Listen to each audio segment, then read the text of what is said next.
AP ప్రభుత్వం తలపెట్టిన గోదావరి బనకచెర్ల ప్రాజెక్టుపై బీఆర్ఎంబీ మీటింగ్లో తెలంగాణ నీటిపారుదల శాఖ అధికారులు అభ్యంతరం వ్యక్తం చేశారు. బనకచెర్ల సమాచారం వివరాలను ఏపీ ప్రభుత్వం దాచిపెడుతోందంటూ తెలంగాణ అధికారులు ఆరోపించారు. ప్రాజెక్టు అంశంపై బోర్డుకు కేంద్రం నుంచి లేఖ వచ్చి 5 నెలలు గడిచాయని, కేంద్రం నుంచి లేఖలు వచ్చినా తమకు కనీస సమాచారం ఇవ్వలేదని తెలిపారు. బనకచెర్ల ప్రాజెక్టు పూర్తి డీటెయిల్స్, దానివల్ల తెలంగాణపై ప్రభావం, ఇతర వివరాలు ఏపీ ప్రభుత్వం అందించాలని తెలంగాణ అధికారులు బోర్డును కోరారు. అప్డేట్స్ మా ప్రతినిధి ప్రతాప్ అందిస్తారు. ప్రతాప్, యాజమాన్య బోర్డు సమావేశం జరిగింది. 17 ఈ సమావేశానికి సంబంధించి ఇరు రాష్ట్రాలకు సంబంధించిన ఉన్నతాధికారులు, ఇరిగేషన్కి సంబంధించిన ఉన్నతాధికారులు హాజరు కావడం జరిగింది. ప్రధానంగా ఈరోజు సమావేశానికి సంబంధించి నీటి కేటాయింపులు, అదేవిధంగా ప్రాజెక్టు, ముఖ్యంగా గోదావరి నది పైన ఉన్న ప్రాజెక్టులను బోర్డుకు అప్పగించడం, దానిపైన కూడా ప్రధాన ఎజెండాతో ఈ సమావేశం జరిగింది. కానీ ఈ సమావేశానికి సంబంధించి ముఖ్యంగా తెలంగాణ తీవ్రంగా కొన్ని అంశాలకు సంబంధించి అభ్యంతరం వ్యక్తం చేసింది. ముఖ్యంగా గోదావరి బేసిన్ నుంచి కూడా వాటర్ను కృష్ణా బేసిన్కు నీటి తరలింపు విషయానిపైన కూడా తెలంగాణ తీవ్ర అభ్యంతరం వ్యక్తం చేసింది. ఈ అంశానికి సంబంధించి Telangana irrigation principal secretary Rahul Bojja దీనికి తీవ్రంగా నిరసన కూడా వ్యక్తం చేయడం జరిగింది. ముఖ్యంగా గోదావరి నుంచి బనకచెర్ల అంటే రాయలసీమకు సంబంధించి వాటర్ తీసుకెళ్లేందుకు కూడా ఏపీ ప్రభుత్వం ఒక కొత్త ప్రాజెక్టును చేపడుతుంది. గోదావరి వాటర్ని తీసుకెళ్లి నాగార్జున సాగర్ నుంచి అటు నుంచి కృష్ణాకు సంబంధించి కృష్ణా నుంచి కూడా అక్కడ రాయలసీమకు నీటిని తీసుకెళ్లాలని చెప్పేసి ఒక ఆలోచన చేస్తుంది. ఈ అంశం దీనివల్ల గోదావరి నీటిని ఒక బేసిన్ నుంచి మరో బేసిన్కు తరలించడం పైన తీవ్ర అభ్యంతరం వ్యక్తం చేస్తుంది. దీనికి సంబంధించి కూడా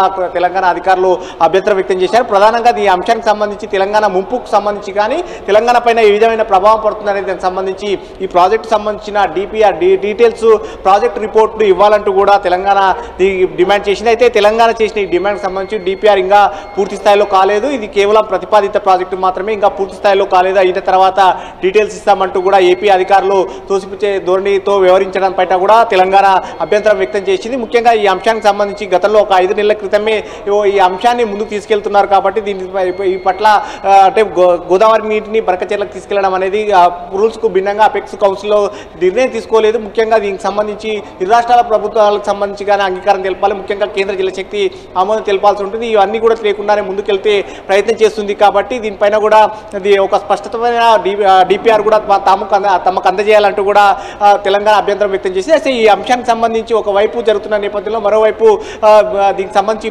ఉమ్మడి ప్రాజెక్టుగా గతంలో ఏదైతే కేటాయించారో దానికి సంబంధించి పెద్దవాగుకు సంబంధించి ఇరు రాష్ట్రాలు అంగీకారం తెలుపుతూ బోర్డుకు అప్పగించడం జరిగింది. అయితే పెద్దవాగుకు సంబంధించి రిపేర్లు జరగకపోవడం వల్ల తరచుగా అక్కడ జోడు చేసుకుంటున్న కట్ట తెగిపోవడం కానీ పంట పొలాలకు ఇబ్బంది కలిగే ప్రయత్నం జరుగుతుంది. మొన్న ఇటీవల కాలంలో ఖమ్మంలో జరిగిన వరదల సందర్భంగా కూడా అక్కడ తీవ్రంగా నష్టం వాటింది కాబట్టి దానికి సంబంధించి రిపేర్లు చేసేందుకు కూడా దీనికి మొత్తం వెంటనే దీనికి సంబంధించి నిధులు కూడా విడుదల చేయాలని చెప్పేసి 2 రాష్ట్రాలకు సంబంధించి కూడా బోర్డు ఆదేశించడం జరిగింది. అయితే దీని కింద పెద్దవాగు కింద పరివాహక ప్రాంతం 85% ఏపీకే ఉంది, తెలంగాణకు 15% మాత్రమే ఉంది. కాబట్టి పరివాహక ప్రాంతం ఏ విధంగా ఉంటుందో ఆ విధంగానే నిధులు ఖర్చు పెట్టాలని చెప్పేసి బోర్డు సూచించడం జరిగింది. వీటితో పాటు బోర్డు కార్యదర్శి అజకేతన్ ముఖ్యంగా ఉద్యోగులను ఇబ్బంది పెడుతున్న అంశాన్ని కూడా ఈరోజు చర్చకు వచ్చినట్టుగా కూడా సమాచారం అవుతుంది. సో మొత్తం మీద ఈ అంశానికి సంబంధించి కార్యదర్శి పెడుతున్న ఇబ్బందులు కానీ, వారికి మెమోలు ఇవ్వడం కానీ, ముఖ్యంగా మహిళా అధికారుల పైన ఆయన వ్యవహరిస్తున్న ధోరణి కానీ, మాట్లాడే విధానం కరెక్ట్ కాదంటూ కూడా